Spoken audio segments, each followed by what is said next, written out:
Margaret Collins sat by the kitchen window, watching the first snowflakes cover the quiet street in suburban Ohio. Her phone lit up with a text from her son. "Don't come to dinner. Emily's against it."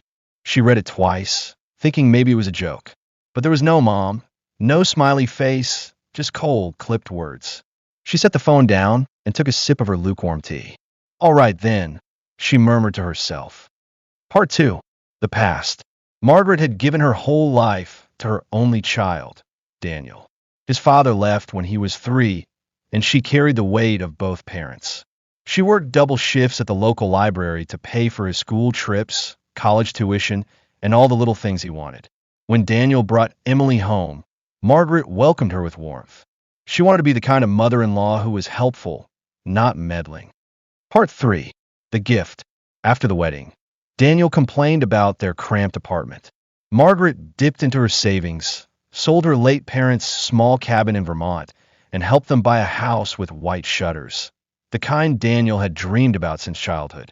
"Mom, you're the best. We'll never forget this," he told her, hugging her tightly. Part 4. The turning point. But over the next year, Emily grew distant. Margaret began to hear things like, "We've got our own plans. It's better if you don't stop by unannounced." And now, this text message. No explanation. No warmth. Part 5. The decision. That evening, Margaret sat at her desk and opened her online banking. With each click, she canceled every monthly transfer.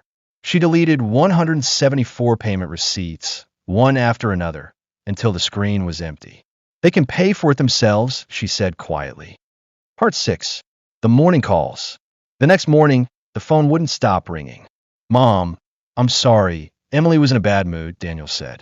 "Margaret, you misunderstood. We didn't mean it like that," Emily tried to explain. But Margaret's voice was steady.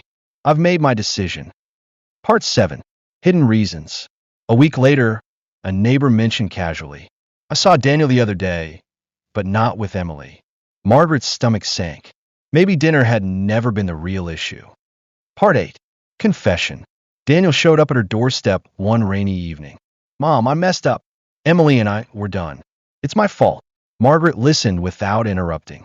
Then she said softly, "Danny, I help you because I love you. But love isn't measured in money." Part 9. Resolution.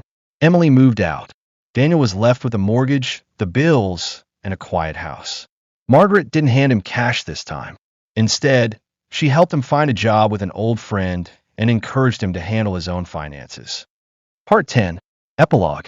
A year later, Daniel was living in a small rented apartment, working steadily and paying his own way. Sometimes they had dinner together, just the two of them, laughing like before. If someone asked Margaret whether she regretted cutting off the financial help, she'd say, "No." That's when we finally became close again, not because of what I could give him, but because of what he learned to give himself.